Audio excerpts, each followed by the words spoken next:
สวัสดีพ่อแม่พี่น้องสวัสดี FC เบิร์ดทุกคนทุกท่านเด้อ FC เด้อมื้อนี้มาบ้างมาที่บ้านเบาสวนเด้อมื้อนี้แล้วก็จะพามาเบิ่งเนาะพอดีมื้อนี้เพิ่นมาแต่ขายเครื่องนะเพิ่นสิเป็นเนาะขายเครื่องพอดีว่าบางเห็นเพิ่นเนาะก็เลยสิมาถ่ายภาพบรรยากาศให้เบิ่งเนาะว่ามีอิหยังแน่มีอิหยังแน่นะทุกคนเนาะไปนี่เพิ่นฮักกะหมาพ่อแม่พี่น้องเอ้ยเนาะเพิ่นก็ไปมื้อเช้านี่เห็นบ่นี่เห็นบ่เพิ่นอันไปซื้อเครื่องพ่อแม่พี่น้องเนาะนี่ดิตลาดพุ่มพวงบ่าวสวนพ่อแม่พี่น้องเนาะโอ้เครื่องค้าของขายเพิ่นนี่หลายเนาะนี่ดิอันนี้คือน่าจะเลาะขายมาแน่แล้วตามสังเกตเบิ่งเพราะว่าเห็นเครื่องก็เบาบางลงแน่แล้วนะบ่ฮู้ว่าเพิ่นสิเลาะไปฮอดไสล่ะมื้อนี้หั่นเนาะFC เพิ่นว่าบ่าวสวนเพิ่นอันถือหมวกถืออิหยังอยู่บ่เพิ่นไปนี่เด้เพิ่นก็ถือหมวกอยู่ได้นี่ถือหมวกเนาะหมวกเพิ่นก็ถือไว้พี่น้องเอ้ยมื้อนี้บ่าวสวนไปแต่ดึกเนาะมื้อนี้เนาะแม่ไปนำแม่ว่าหั่นอย่าไปเชิญเนี่ย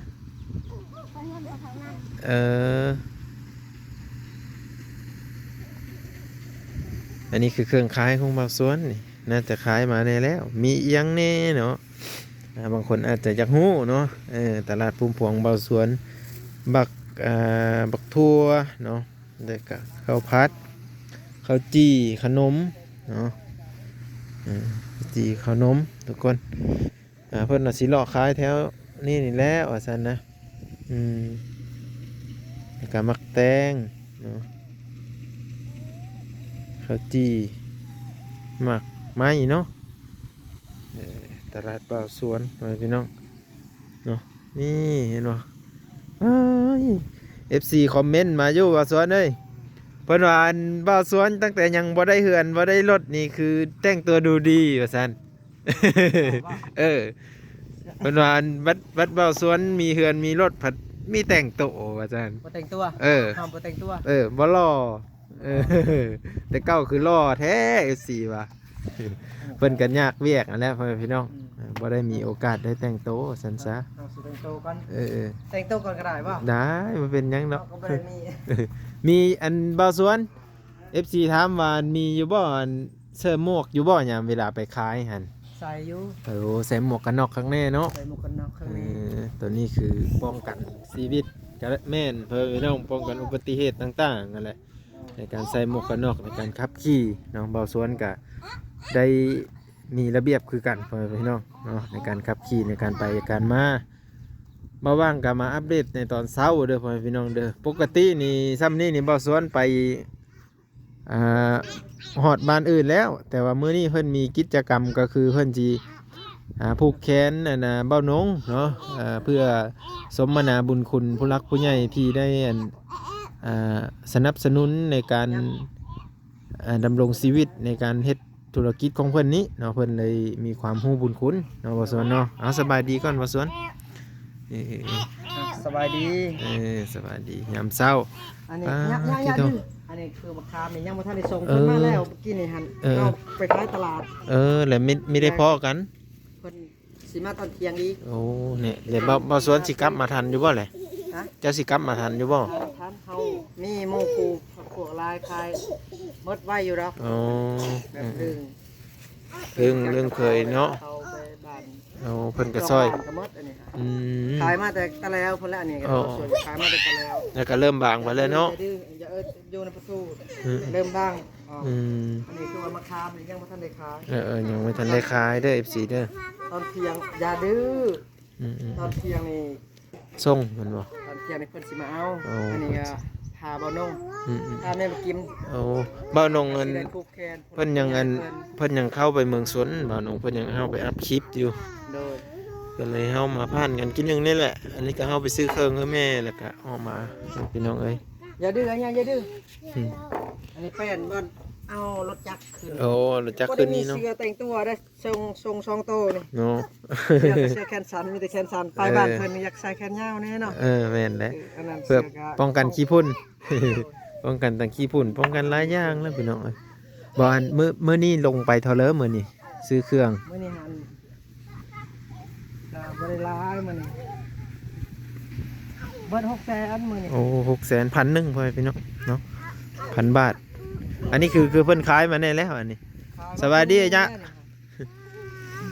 ขายหมดครึ่งหนึงแล้วเนาะ ขายหมดครึ่งหนึงเลย เออนี่เขาจี้ยามเช้าเพิ่นก็เอาไปขายไปพี่น้อง เอาอยู่บ่สิให้กินซื่อๆ บ่ นี่ บ่สวนเอาไปขายสิ สิให้กินซื่อ บ่ว่างไม่มักกินหวานไปเลยได้บ่ว่าง 10,000อยู่ บ่มีเฮ็ดกันยาบ่สวน บ่ มีเอาได้บ่มีเอาบ่สวนมีเอาเอ้าเจ้าสิได้กำทุนกำไรนึงนี่ฮะเนาะย่าเนาะ เอาซื่อๆได้ไหม ป้าอาย่าคือมาได้ได้แว่นตาคักแท้ เด็ดแม่เด้อพี่ ฮะ เอาซื่อๆได้ไหมเฮาได้กำไรอยู่ดอก13 เป็นเรื่องตาเจ้าเป็นเรื่องเห็นหุ่งดีอยู่ เอาพี่เพิ่นอยู่ เพิ่นก็เอาเฮอแม่กินนี่ แม่เฮาแม่ เอ เฮา อ นี่ฮะ แม่เฒ่ากับเพิ่นเยอะสนับสนุน เราส่วนเยอะอุดหนุน ผู้เฒ่า บักเกี้ยง เอาบุญให้เพิ่น เออ ที่แม่ของบ่สวน คันเจ้าไปขายนี่ก้อนเท่าเลยข้าวจีนี่ ก่อนละ5,000 โอ้คนละ5,000 เอาล่องเด้อ เอา ที่มาแต่เมืองจำพร เอาเจ้าตัดเด้อเฮาแน่ตัดเฮ็ดเป็น3อันเด้อจะตัดเด้อเฮา แล้วจังซี่วะ ตัดยาวแล้วนั่นเลยตัดขาดเลยเอาไอ้บันนึง พอแล้ว เฮ้ยเจ้าตัดแล้วก็ปงไว้เขาเสือเด็กน้อยกินน้ำเน่เห็นว่ากระดาษสิกินผู้เดียว บาสวนเธอสีพ่อแม่พี่น้องเอาอีกบันนึง พอแล้วจานนั้น โอ้ย เจ้าสี อ๋อบุญเขายังเห็นอยู่เด็กน้อย3-4 คนบาสวน เฮามาแต่ขาย เออ เฮามาแต่คำปานนี้แล้วก็พอได้ขาย บาสวนก็เยอะเขากินน้ำพ่อแม่พี่น้องเอ้ย กินน้ำก็ได้ เจ้าตัดเลยนี่ตัดเลยนี่สิเฮอเด็กน้อยกินน้ำนี่ เขา นะ กินแล้วได้ กินแล้ว มื้อได้ อ๋ออั อันนี้คือว่าเฮาให้จานนั่นนี่นะ เอา กิน กินทั้งวันเจ้าก็เอา กิน พ่อแม่พี่น้องพอดีมาหาบ่าวสวนก็เอาเพื่อกินว่าซั่นเอา ให้กินเนี่ยแซ่บ แต่สิปันบ่าวนงนำได้เนี่ย หวาน เออ แซ่บเฮาก็ยังลืม คัก ป อยู่ ลานี่แหละนี่ไปทาผูกแขนน้ำเพิ่น อืม ครับผูกแขนเพิ่นก่อน อันนี้คือขายมานำแล้วเนาะ แล้วก็สิคล้ายๆเครื่อง อืม ธรรมดาหันบ่ได้อยู่และคันว่าบ่ได้ผูกแขนเพิ่นน่ะไปใกล้เลย อืม อันนี้ก็ ครับ ผูกแขน ติดภาระเว้าว่าผู้แค้นน่ะก็เลย เออ ผู้แค้นซิเนาะ ผูกแขนก็ทาเพิ่นก่อน อืม แล้วก็พรให้เพิ่นให้มันแล้ว อืม ความระลึกถึงบุญคุณพ่อแม่พี่น้องเอ้ยบ่าวสวนก็รู้จักบุญคุณได้พ่อแม่พี่น้อง ผู้ที่เคยสนับสนุนเนาะบ่าวสวนเนาะระลึกถึงบุญคุณอยากให้เพิ่นอยู่ดีมีแฮงนั่นแหละ แห้งหมดสุขคน แม่น พวกที่มาซอยบ่สวนแล้วก็โดยเฉพาะนี่ก็คือเงินผู้หลักผู้ใหญ่ลุงคูณ โดย อยู่ประเทศไทยอยู่ประเทศไทยนั้น โดย ซอยสนับสนุนต่อสวน 2,000 บาท โดย เมื่อนี้กับผูกแขนเพิ่นต่อสวนก็สิได้วางเงินในตลาดแล้วก็พายผูกแขน โดย แล้วก็มีไข่ไก่ซองหน่วย โอ้ แล้วก็ต่อสวนกับผูกแขนอวยพรให้เบานุ่งแล้วก็อวยพรให้ผู้หลัก FC ผู้ใหญ่ FC ทุกคนเนาะผู้รักผู้ใหญ่ที่ ผู้รัก รับ ผู้ ชม ใหญ่ เบิ่งนั่นแหละพ่อแม่พี่น้อง ลุงคูณ อื ผู้ ม เป็นเสียอยู่ประเทศไทยนั่นแหละ อืม เสียเฮียนั่นแหละ เออ สิว่าจังซั่นน่ะ อืม รับผู้ใหญ่ที่ซอยเบาสวน นี่ อันนี้ก็คือเงินเพิ่นเงินลุง ลุงคูณเนาะ ผู้หลักผู้ใหญ่ โอ้ กับเงินมะขามกับของเพิ่น โอ้ มะขามกับยังคางสื่อยังบ่ทันได้ขาย อืม หักกะบ่ส่วนบ่ได้ย่านเนาะ อืม ต้องได้ขายบ่ส่วน เนาะ ก็เคยไปพัวพันอันนี้ก็เพิ่นมาแล้วหักกะผิดพลาด เนาะมีทันเพิ่น ไปกี่นี่เพิ่นพอดีมา เอาแล้วก็ไปวิทย์กันน้อยเดียวเนาะ โดย เนาะก็ นี่ คื ก็ อ เงินเพิ่นก็สิได้กำไรแล้วล้านสี่เงิน 2,000น่ะ 2,000ได้ล้าน4เนาะ บ่เฮาได้400,000 โอ้ เงิน ได้ 2,000 400,000 เฮาได้400,000 เราได้กำไร400,000เงิน ตัวนั้นคือซื้อมะขาม เงินบ่ส่วนเองก็บ่ได้หลาย200,000บ่ โอ้ เงินผู้หลักผู้ใหญ่เพิ่น นี่เลยไปน้องเครื่องขาของขายมาสวนไปแต่จังโมงเช้านี้ฮะ เช้านี่ฮั่น แม่น ไปแต่ตี3ได้ ตีสามทุกมื้อตีสามทุกมื้อ ทุกมื้อ โอ้ ตี3ตี3ครึ่งตี3 อืม ไปช่วยก็บ่มีกำไรหมดหมู่เลือกเอาแล้วเนาะ อืม มันตัวดีก็ แปลว่าตัวที่อันนั้นหมู่ก็เอาหมด ไปช่วยก็คันเข้าขายบ่หมดก็ต้องไปช่วยให้ได้ดีได้ ก็ได้คือกัน เขาอยากขายแล้ว ขายเล พวกแม่ค้าเพิ่นอยากขายเลยเพิ่นสิเมื่อเด้ โอ้ เอาผัดมาขายไปเลาะขายน้ำบ้านผัดขายบ่ได้อีก หมู่ก็ขายไปหมดก่อนเนาะ หมูขายไปก่อนเลยเด้ เฮาอาศัยขายตอนเช้าตลาดอันนี้เนาะ ตอนเช้า อืมขั้นตอนเพลนก็คือพวก10โมง11โมงเนาะเขากินเพลน แม่น11 โมงโดย อืม แม่น11 โมงอันนี้ก็ประมาณยังหลายได้อนี่นะ หลายนะ เขาสิรวมว่า อันนี้ก็ ยัง3-4 แสน อันนี้นี่20,000ได้นี่ อันนี้อันนี้หั่นตรงละ 10,000 โอ้10,000จะซื้อได้3อันเช้า 3 อันเช้า 3อันเช้าพี่น้อง อันเช้า อันนี้ยังประมาณ300,000บ่แล้วข่อยกล่าวว่าได้ คุณแหละ เห็นว่าน้อยๆอันนี้ได้พ่อแม่พี่น้องระดับ500 บาทได้นี่ กว่า อืม 500 700 บาทเสีย แม่นแล้วพ่อแม่พี่น้องอันนี้นี่ทงละ10ทงละ10ได้เขาเฮ็ด นี่ตอนละ 2,000 อืม ตอนละ2,000เครื่องคู่มือนั้นมันแพง อืม หลายมันได้มื้อนี้ฮะ บ่สวนนั่นเอามาโทษตัวเองบ่ไปขายหรือมาทั่วเขา มันทัวตัวเองแน่มันทัวเขาแน่ อ๋อ มันทัวตัวเองก็5 มัดนะ3 มัดเสาร์นี่ว่าเนี่ย อ๋อ 5 มัด อืมพอได้ขายเลยเนาะมักทั่วเนาะ เกลือแน่แม่มากินเก็บมา โอ้ ว่าสิไปขาย3 ธงมื้อนี้ โอ้ บ่ได้ขายอยู่หั่นบ่มีน้ำใส่ อืม บ่มีน้ำโพดยามันต้องสิไปตัวนี้อันนี้คือว่าเวียกแม่บ่กิน ตัวนี้เฮออันเมย์เป็นคน แย่ง เบิกแยงท่าเนาะ เอาสิกำกับเอากระพดน้ำบ่ได้นะ อืมแม่นแหละเพราะว่าบ่สวนก็ไปแต่เด็กมาก็ค่ำแล้วพ่อแม่พี่น้อง ครับอันนี้เฮาสิจัดเครื่องเฮาบ่ผูกแขน อืม คือว่าเงินผู้หลักผู้ใหญ่เพิ่นซอยเบาส่วน อืม คือว่าผู้หลักผู้ใหญ่เพิ่น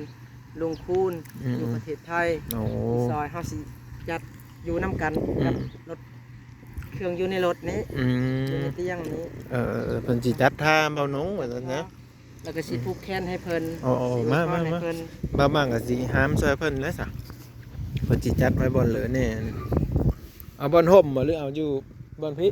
แช่แม่เนาะเบิ่งก่อนแช่เนาะโอ้ยมานี่แช่ เอ้าพ่อพี่น้องเอ้ยพอดีว่าบ่าวสวนเพิ่นก็มาแวะเฮือนเพิ่นสิทำลาบาซีอันความรู้บุญคุณเนาะหรือว่าอันแสดงถึงอันความรู้บุญคุณผู้รักผู้ใหญ่นั่นแหละ อยู่ไสกอ นี่เอาบ่อนนี้ก็ได้งามคือกัน คือมัน รถจะจอดทางหลัง บ่หนีได้จัง เพราะว่าอันมันจังถ่ายรูปมันจังงามเด้บ่าวสวน บ่ได้ เพราะว่าแดดมาทางนี้และอยู่บนนี้รถจักรอยู่ฮั่นเตงอยู่บนนี้ก็โอเคคือกันเนาะนี่ได้มันก็แจ้งอยู่ได้พ่อแม่พี่น้องเพราะเพิ่นนั่นเด้อทำลาบาซีห่มเนาะมาห่มก็ได้เออ โอ้ยเชื่อเด็กน้อย อืมเนาะเตงนี้ได้ห้ามเขานี่บ่ก็น้อยบ่าวนงก็มาพ่อแม่พี่น้องเอ้ยเอ้าเดี๋ยวบางสิจบไปเพียงสำนี้เนาะขอบคุณเบิดทุกคนแหละที่รับชมและติดตามเบิ่งชีวิตบ่าวสวนพ่อแม่พี่น้องตัวนี้ เป็นห้าสิบครั้งนี่นี่อาจารย์นี่ นี่บ่ จัง เอ สี นี่ จังสีกันได้เลย เออ จังสี อืมพอดีแหละ เกิดของมาว่างนี้ นี่ทาง จาก คนนี้ นี้สิจอดนี้ อืม จอดเท้าไว้นี้ นี่เด้อสำนี้เด้อ FC เอ้ยแล้วก็มื้อหน้าบ่ว่างสิมาอัปเดตให้เบิ่งใหม่อีกเนาะ เราอยากจัดระเบียบแทน จัดไปก่อนเนาะ ซื้อเครื่องฮัน เอาเพิ่นซื้อเครื่อง เป็นซื้อเครื่องฮัน เอ้าเดี๋ยวบ่ว่างก็สิจับบ่ายจอยเบาสวนก่อนนะ โอ้จานจะวัน จะน้อยก็สิได้อันนะสิได้ผู้แค้นเนาะจะได้เบาหนงเพิ่นออกมาไว้พี่น้องสบายดีมาทุกคนเด้อ